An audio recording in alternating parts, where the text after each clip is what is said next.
My name is Daniel, and I have always been drawn to the dark and the unknown. There is something intoxicating about fear, about pushing the boundaries of what my mind can handle. That is why I convinced my girlfriend, Emily, to visit what was infamously known as the most haunted town in Australia. We lived only an hour away, and I saw no reason to ignore the opportunity to delve into its sinister depths. Our main destination? The notorious Mushroom Tunnels, a place whispered about in hushed tones, where people claimed to have seen things that did not belong in this world. We arrived at the outskirts of the abandoned town at precisely 11 p.m., the night air thick with an unnatural stillness. I had to cut through a bend in the rusted fence to get in. Once inside, 3 separate trails stretched ahead of us, each disappearing into the suffocating darkness of the surrounding woods. I did not know which path would lead us to the tunnels, but I chose the first without hesitation. As we stepped onto the trail, an unsettling sensation settled into my gut. Something was watching us. I should have been thrilled. I had been craving this experience for months, yearning to see if the stories were true. Instead, I felt an eerie heaviness in the air, an oppressive force that whispered of unseen horrors lurking in the shadows. Before coming, I had read to Emily the accounts of past visitors. People spoke of shadow figures flickering at the edges of their vision, strange glowing lights dancing in the tunnel's depths, and, most disturbing of all, encounters with satanic cults conducting their grotesque rituals. I had relished those tales, but standing here now, swallowed by the inky blackness of the forest, they felt less like stories and more like warnings. The first trail led us to nothing but an open field stretching endlessly under the glow of a nearly full moon. I gritted my teeth in frustration. Checking my phone, I realized my mistake. Trail 2 was the one that led to the tunnels. That meant retracing our steps through the suffocating darkness. As we stood once more at the entrance of the 3 trails, something about Trail 2 filled me with unease. The air was stagnant, thick with something unseen. The darkness here was deeper, heavier, as if it actively consumed any light that touched it. Even our phone flashlights were useless against the black void ahead. We stepped forward, and soon, a massive sign loomed before us, the Mushroom Tunnels. A chill slithered down my spine. My instincts screamed at me to turn back, to abandon this foolish adventure. For the first time in a long while, I hesitated. The energy here was suffocating, thick with a presence that did not want us here. Emily's hand trembled slightly as she reached for mine. "Daniel, maybe we should go." I exhaled slowly, pushing past my unease. "We came all this way. We're going in." Steeling myself, I stepped closer to the tunnel entrance. The air was thick with moisture, carrying the faint scent of decay. My pulse quickened as I lifted my flashlight, its beam barely cutting through the oppressive darkness. "That's the tunnel," Emily whispered. Her voice was barely audible, her breath coming in short gasps. I followed her gaze. Something stood in the middle of the tunnel. My body reacted before my mind could. I turned and ran, a primal fear taking hold. My heart slammed against my ribs as adrenaline surged through me. I did not stop. I did not look back. I only ran. Emily's footsteps pounded beside me, her breath ragged and desperate. We didn't speak until we reached the car, flinging ourselves inside and locking the doors. I struggled to steady my hands as I reached for my phone, connecting it to Bluetooth. I needed music, anything to break the suffocating silence. The second the speakers crackled to life, an unnatural, guttural sound filled the car. It was unlike anything I had ever heard, low, distorted, a sickening blend of inhuman growls and mechanical static. My blood turned to ice. Emily gasped, clutching her stomach as if physically ill. "Turn it off," she begged, her voice shaking. But I couldn't. Not yet. I needed proof. I needed to capture this. With trembling hands, I hit record, letting the horrifying sound etch itself into digital memory. Only then did I finally cut the audio, plunging us into a silence far worse than the noise. Emily and I exchanged a look, neither of us willing to break the fragile quiet that had fallen over us. I had come here searching for fear. And fear had found me. But somehow, deep in my gut, I knew this wasn't the end. The mushroom tunnels weren't done with us yet. The drive home was suffocatingly silent. Emily sat curled up in the passenger seat, her arms wrapped tightly around herself. She stared out the window, eyes wide, scanning the darkness as if expecting something to follow us. I kept my grip on the wheel tight, my knuckles white, my heartbeat refusing to settle. Neither of us spoke for the first 20 minutes. I was afraid that if I said anything, I might give voice to whatever had just happened. I needed to convince myself that it was over, that we had escaped whatever had lurked inside that tunnel. But deep down, I knew better. Emily finally broke the silence. "Daniel, what do you think that was?" I hesitated. I didn't want to say what I was really thinking. That something inhuman had been waiting for us in the darkness. That whatever it was had somehow latched onto us. Instead, I shook my head. "I don't know. A trick of the light? Maybe just our minds playing games?" She turned to face me, her face pale and drawn. "That wasn't our minds. You ran, Daniel. I've never seen you react like that. Something was there." I clenched my jaw, my fingers tightening on the wheel. She was right. I had always prided myself on facing fear head-on. I was the one who sought out the haunted places, who laughed in the face of the unknown. But tonight was different. My body had reacted before my mind had even processed what I saw, and that terrified me more than anything else.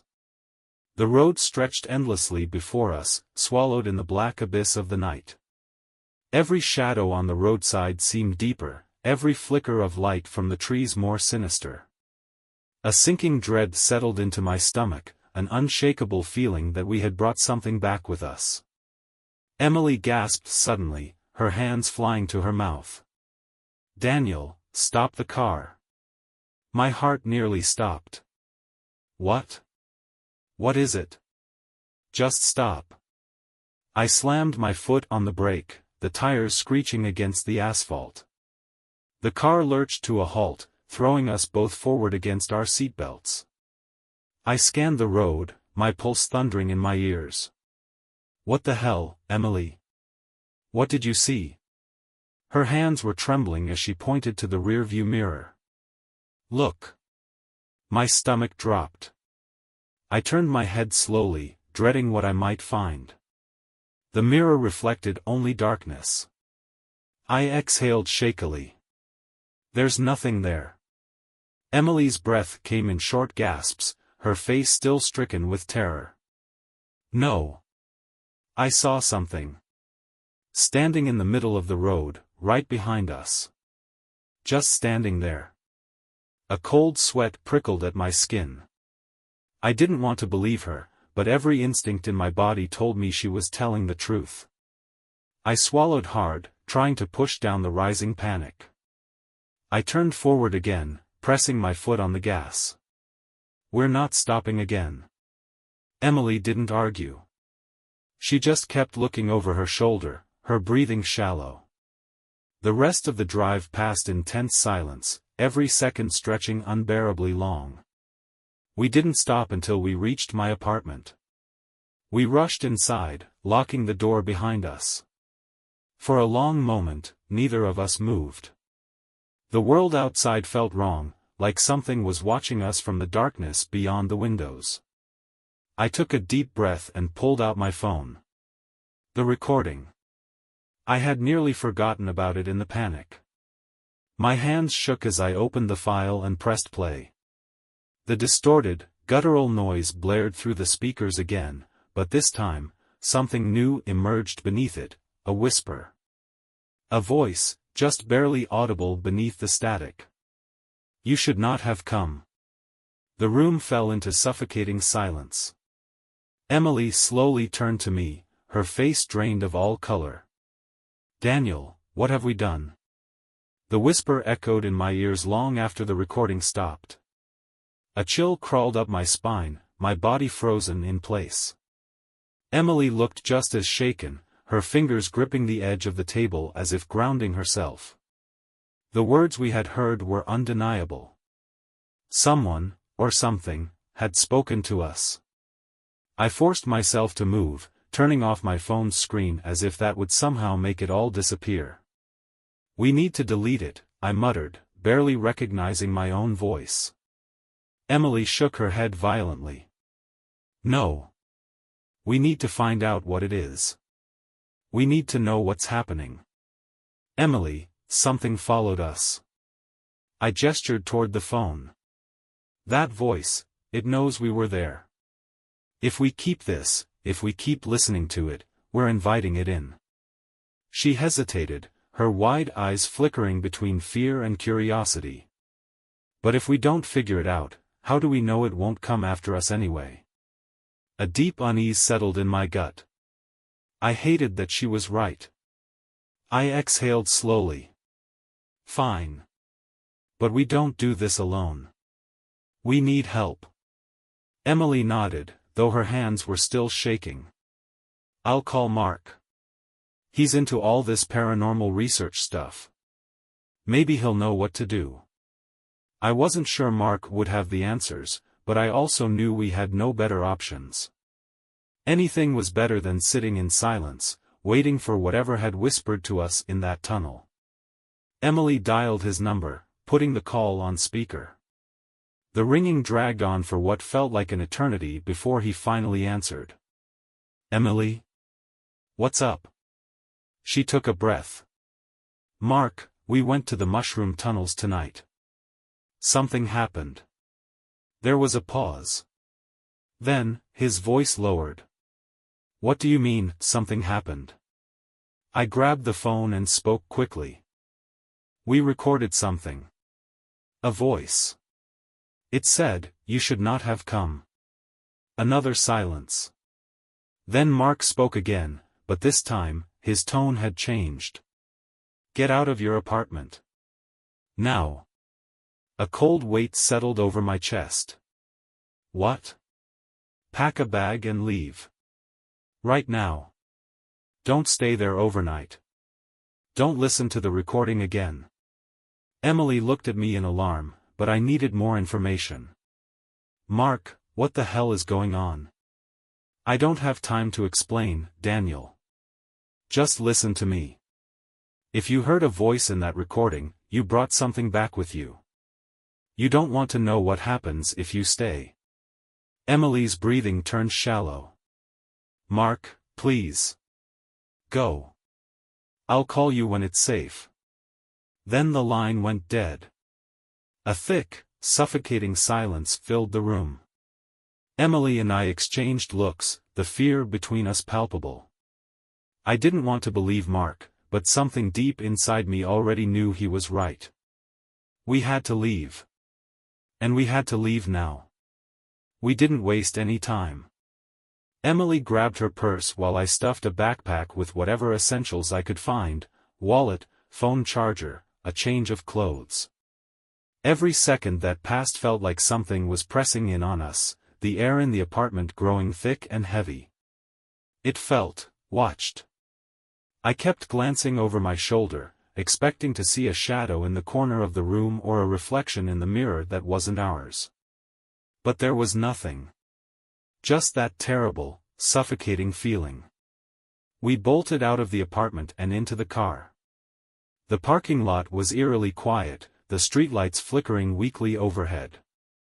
I threw the car into reverse, my hands shaking on the wheel.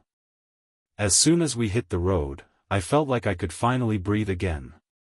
Emily stared at the phone in her lap, her fingers hovering over the screen. Should we call Mark back? I shook my head. He said he'd call when it was safe. I don't think we should push it. We drove in silence for nearly an hour, heading toward a cheap motel on the outskirts of town. Every few minutes, Emily would glance at the rearview mirror, her breathing uneven. I knew she was thinking the same thing I was. Were we really alone? When we finally checked into the motel, the weight on my chest didn't ease. The room was small, dimly lit, and smelled faintly of mildew, but at least we weren't in the apartment anymore. Emily collapsed onto the bed, her face pale. What if this isn't enough? What if it's already with us? I didn't have an answer. Instead, I sat on the edge of the bed and pulled out my phone. I had promised myself I wouldn't listen to the recording again, but I needed to know. I needed proof that we weren't just losing our minds. I pressed play. At first, it was the same warped, guttural noise as before, the distortion making it impossible to tell if it was human. But then, beneath it, I heard something else. Laughter. Low, breathy, and mocking. Emily shot up from the bed, eyes wide. Turn it off. My fingers fumbled over the screen, and the sound cut off. But the laughter. I swore I could still hear it, lingering in the air around us. Then, my phone vibrated in my hand. A call from an unknown number. Emily and I locked eyes, neither of us wanting to answer. The phone vibrated again. Again. And then. A notification flashed across my screen. A new voice memo. My hands went numb as I hesitantly opened it. I pressed play, my heart pounding so hard it hurt. It was my voice. A perfect mimicry of me, whispering back the same words I had spoken in the car. We had to leave. And we had to leave now. Then, silence. I dropped the phone as if it had burned me, my breath coming in ragged gasps. Emily clutched my arm, her grip ice cold. We weren't safe. No matter where we ran, it had already found us. And it wasn't going to let us go.